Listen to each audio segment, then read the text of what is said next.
अनेकों अनेक देवी देवताओं ने राजस्थान की इस तपोभूमि पर तप साधना की। आजादी के संघर्ष की लड़ाई हमारे स्वतंत्रता सेनानी हो चाहे हमारे वीर हो, इन सब ने लड़ी। एक राजस्थान की भूमि का इतिहास है। मैं कहता हूं कि राजस्थान और राजस्थान की बदौलत भारत को पहचानती है दुनिया। दुनिया का कोई भी नागरिक हो, राजस्थान आना सबसे पहली उसकी पसंद होती है। लेकिन वर्तमान व्यवस्था ने जिस प्रकार से इस राजस्थान को, अपने राजस्थान को जिस प्रकार से अपमानित और बदनाम करने का काम किया, ये हम सब से छुपा नहीं है। आज जहां भी देखो, जिस भी टीवी चैनल पर देखो, जिस भी पत्रकार न्यूज चैनल पर देखो, राजस्थान के अंदर आए दिन अपराधों की घटना छाई मिलती है हमको। जिस प्रकार से यहाँ पर महिलाओं के साथ में अत्याचार, जिस प्रकार से यहाँ पर गरीबों के साथ में, पिछड़े वर्ग के साथ में, हमारे दलित भाइयों के साथ में अत्याचार, अनेकों घटनाएं हैं। जितनी घटनाएं हम आप सबको गिनाएंगे तो पूरा समय उन घटनाओं के माध्यम से निकल जाएगा। आज कोई भी व्यक्ति राजस्थान के बारे में जब जानता है, सुनता है, पहचानता है, तो सबसे पहले यहाँ पर आपराधिक घटनाएं उसको देखने को मिलती हैं। महिलाओं के साथ में नंबर 1, दलितों के साथ में नंबर 1। देश के मानचित्र पर राजस्थान अपराधी की घटनाओं पे छाया रहता था। आज राजस्थान की छवि को धूमिल करने का काम इस कांग्रेस ने किया है। ये हम सब के लिए चिंता का विषय है। राजस्थान में अगर कोई अपराध होता है तो उसके लिए हम सबको लज्जा आती है, हम सबको शर्मसार होना पड़ता है इन कांग्रेसियों के कारण। और उसी के साथ साथ में विकास का जो पथ, विकास का जो पहिया राजस्थान में आगे बढ़ा था, आज विकास राजस्थान में कोसों दूर है। हर तरफ धूल ही धूल उड़ती दिखाई देती है। चाहे ग्रामीण क्षेत्र में चले जाओ, सड़कों का बुरा हाल है। चाहे राजस्थान प्रदेश सरकार की जो कि स्टेट हाईवे सड़कें हैं, उन पे चले जाओ, उनका बुरा हाल है। जिस प्रकार का जो एक हम सब जानते हैं ना कि खंडर हो जाता है जो मकान, तो उसमें धूल उड़ने लगती है। इस कांग्रेस ने राजस्थान को भी खंडर बनाने का काम किया है। आज हर तरफ भ्रष्टाचार की धूल है, हर तरफ गुंडा राज की धूल है, और यहाँ पर विकास के अभाव के कारण हर तरफ सड़कों के माध्यम से हमें धूल खाने के लिए मजबूर होना पड़ता है। उसी के साथ साथ में इस सरकार के अंदर आप देखते होंगे कि जब से ये सरकार चली है, हमारे बुजुर्ग कहते हैं कि ऐसी सरकार उन्होंने आजादी के बाद राजस्थान में नहीं देखी। हम सब जानते हैं कि एक प्रदेश के अंदर एक मुख्यमंत्री होता है। एक ही होता है कि नहीं? एक प्रदेश में कितने मुख्यमंत्री होते हैं? लेकिन राजस्थान में तो जितने भी कांग्रेस के विधायक हैं, जितने भी इनके समर्थित विधायक हैं, सबके सब अपने आप में मुख्यमंत्री बनते हुए घूमते हैं। कोई किसी से कम नहीं। खुद का शासन व्यवस्था चलती है, खुद के विधानसभा के अंदर इनका खुद का मुख्यमंत्री कार्यालय चलता है। आधी रात को व्हाट्सएप के माध्यम से अधिकारियों के ट्रांसफर हो जाते हैं। आधी रात को निर्दोष लोगों को उठाकर जेल के अंदर बंद कर दिया जाता है। ऐसी व्यवस्था कभी राजस्थान के लोगों ने देखी नहीं। आज हर विधायक अपने आप में मुख्यमंत्री मानता अपने आप को। इतनी ताकत, इतनी पावर गहलोत ने उनको दे रखी है, लेकिन फिर भी उनके विधानसभा क्षेत्र में विकास दूर दूर तक नजर नहीं आता है।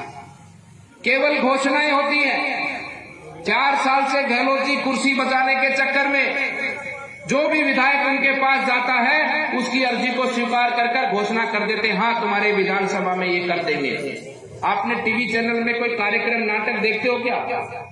उस नाटक में पहले लिखा आता है कि इसमें दिखाया गया प्रत्येक घटना, प्रत्येक पात्र काल्पनिक है। ठीक उसी प्रकार से ये सरकार भी काल्पनिक रूप से व्यवस्था चला रही है। केवल अपनी सत्ता की कुर्सी बचाने के लिए ये सरकार काम कर रही है, और लोगों को झूठे वादे, झूठे घोषणे देकर, झूठी घोषणाएं कर लोगों का मनोरंजन करने का काम ये कांग्रेस सरकार कर रही है। भाइयों बंधुओं, मैं इस सभा के अंदर ये भी कहना चाहता हूं, इस कांग्रेस ने अभी तक जो मुझसे पूर्व हमारे अल्पसंख्यक मोर्चा के अध्यक्ष जी ने जो बात कही, वो यथार्थ सत्य बात है। इस कांग्रेस ने कभी भी हमारे मुस्लिम भाई बंधुओं को कुछ नहीं दिया। आप एक बार विचार करो कि अब तक कांग्रेस ने आपको दिया क्या है, कहां तक आपका जीवन स्तर आगे बढ़ा। आप गरीब थे, गरीब के गरीब ही रहे। आपके पड़ोसी आज कहां आगे पहुंच गए, लेकिन आप वहीं की वहीं बैठे रहे। आपका कोई भी विकास करना इनकी कभी प्राथमिकता रही नहीं, क्योंकि कांग्रेस के अंदर उन मुगलों का, कांग्रेस के अंदर उन अंग्रेजों का डीएनए है जो हिंदुस्तान को अशिक्षित रखना चाहते थे। ये कांग्रेस के लोगों को पता है कि हिंदुस्तान में कैसे राज किया जा सकता है। हिंदुस्तान की जनता को अगर ज्यादा पढ़ाओ लिखाओगे, ज्यादा उसको सक्षम बनाओगे, ज्यादा विद्वान बनाओगे, तो वो तुम्हें कभी वोट नहीं देगी। केवल और केवल तुम सबको, हम सबको आशावादी बनाकर इस कांग्रेस के लोगों ने रखा। चुनाव के वक्त में ये दे देंगे, वो दे देंगे। आप 2018 का चुनाव भी जानते हैं। राहुल गांधी ने कहा था कि हम 10 दिन में कर्जा माफ कर देंगे। राजस्थान की जनताओं के बहकावे में आकर और कुछ मात्र अधिक वोटों से ही कांग्रेस को आज दुर्भाग्यपूर्ण ये सत्ता मिल गई। हर चुनाव के अंदर झूठ बोलना इनका काम है। चुनाव से पहले झूठ का वातावरण फैलाएंगे। और इन कांग्रेस के लोगों ने कभी भी गरीब समाज का या अल्पसंख्यक समाज का कभी भी भला किया होता तो 75 वर्षों में आज मेरा अल्पसंख्यक समाज बहुत आगे निकल चुका होता। ये कभी इनकी मानसिकता नहीं रही। और आप सब एक बात और भी जानते होंगे, आप ही के बगल में उत्तर प्रदेश है। उत्तर प्रदेश में योगी जी की सरकार है। आज पिछले 7-8 वर्षों से कभी आपने उत्तर प्रदेश में कोई दंगा सुना है क्या? मैं आपसे पूछना चाहता हूं, कोई दंगा हुआ है वहां पर? और राजस्थान में कांग्रेस की सरकार, आप ही के बगल का जिला भरतपुर के अंदर, वहां पर करौली के अंदर हिंसा होती है। वहां पर हमारी यात्रा के ऊपर रोड़े बरसाए जाते हैं। ये किसी मुस्लिम संप्रदाय ने नहीं किया, ये कांग्रेस के लोगों ने किया है। आपस में लड़ाने के लिए हम सबको ऐसा काम ये लोग करते हैं। जम्मू कश्मीर में पत्थरबाजी बंद हो गई, लेकिन राजस्थान के करौली के अंदर से पत्थरबाजी की शुरुआत होती है और वो घटना चलते चलते पूरे देश में फैल जाती है। जानबूझकर ऐसा वातावरण खड़ा करते हैं ये कांग्रेस के लोग। हम सबको आपस में लड़ाने का काम ये कांग्रेस के लोग करते हैं, क्योंकि इनकी सत्ता उसी माध्यम से प्राप्त होती है कि आपस में लड़ाओ और राज करो। और एक तरफ मोदी जी हैं। मैं आपसे पूछना चाहता हूं, 2014 से लेकर वर्तमान समय तक कौन सी ऐसी योजना केंद्र की है जो आपको नहीं मिली? उस योजना ने किसी का जाति धर्म पूछा, किसी का संप्रदाय पूछा, हर वर्ग को उस योजना का लाभ मिला। मैं इस सभा के अंदर हमारे किसान भाई बंधु पहुंचे हैं जो हमारे हिंदू समाज से भी है, मुस्लिम समाज से भी है। हाथ ऊपर उठाकर कहो, क्या किसान सम्मान निधि हर वर्ग को मिलती है कि नहीं मिलती? मिलती है कि नहीं मिलती? किसी का कोई भेदभाव नहीं है।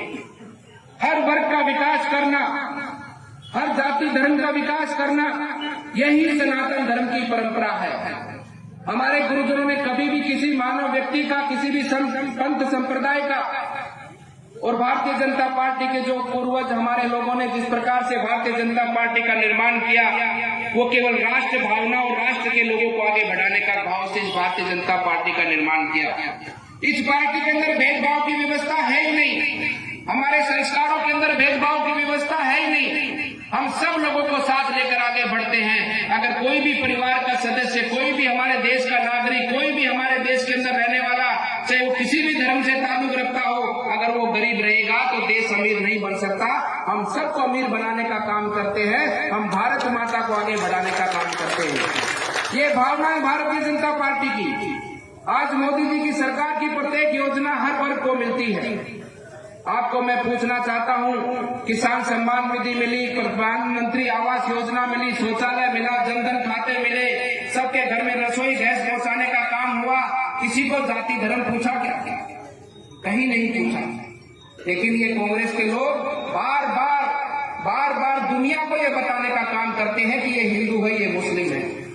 भारतीय जनता पार्टी ने कभी बताया कि ये हिंदू है, मुस्लिम है? ये सब चीजें हमें समझने की आवश्यकता है कि कौन समाज के हित में है और कौन समाज के विपरीत में है। भाइयों बंधुओं, उसी के साथ में मैं कहना चाहता हूं, वर्तमान में जल जीवन मिशन की योजना, ये योजना के अंदर हर परिवार को पानी मिलेगा, हर परिवार के घर के अंदर पानी मिलेगा। किसी भी माता बहन को पानी घर से लेने के लिए बाहर नहीं जाना पड़ेगा। ये पानी की योजना हर परिवार को मिलेगी, चाहे मुस्लिम का हो चाहे हिंदू का हो। लेकिन ये कांग्रेस के लोग क्या कर रहे हैं इस योजना में, आपको मालूम है? इस योजना के अंदर प्रत्येक परिवार को, हर गांव को पानी की पाइपलाइन से जोड़ा जाएगा। हर परिवार की आवश्यकता अनुसार उसको पानी पूरा उसके घर में मिलेगा। 4 साल में मोदी जी सरकार ने इस योजना के अंदर अब तक राजस्थान को 27,000 करोड़ रुपया दे चुकी। कितना पैसा? 27,000 करोड़। एक बार बोल के बताओ, 27। 4 साल में इस गहलोत सरकार को मोदी सरकार दे चुकी है।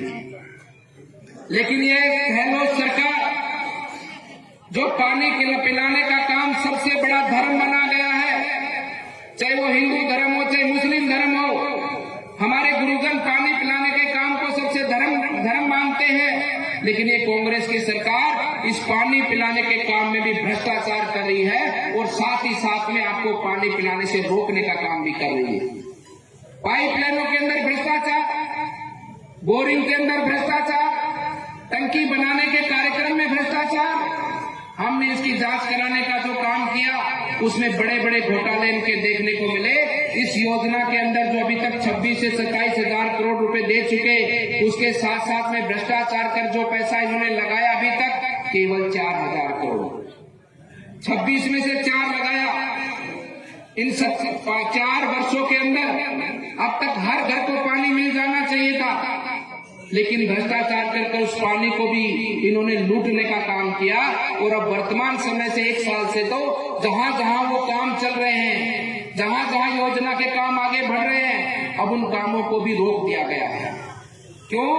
क्योंकि ये जानते हैं और ये कहते हैं कांग्रेस के लोग कि ये पानी जनता को मिल गया, हमारी माताओं बहनों को पानी मिल गया तो वो आशीर्वाद मोदी जी को देंगी, धन्यवाद मोदी जी को देंगी। सर पे चुनाव है, राजस्थान की जनता को प्यासा मरने दो, पानी मत पीने दो, लेकिन इनको मोदी जी को वोट नहीं देने देना। इस भावना से कांग्रेस के लोग काम कर रहे हैं। इसलिए भाइयों बंधुओं मैं कहना चाहता हूं, इस कांग्रेस के चरित्र को, इस कांग्रेस के विचार को हम सब जानते हैं। इस कांग्रेस का भी अंतिम समय है। इस अंतिम समय के अंदर हम सबको मिलकर इस कांग्रेस को इस राजस्थान से बिल्कुल जड़ से उखाड़कर फेंक देना है।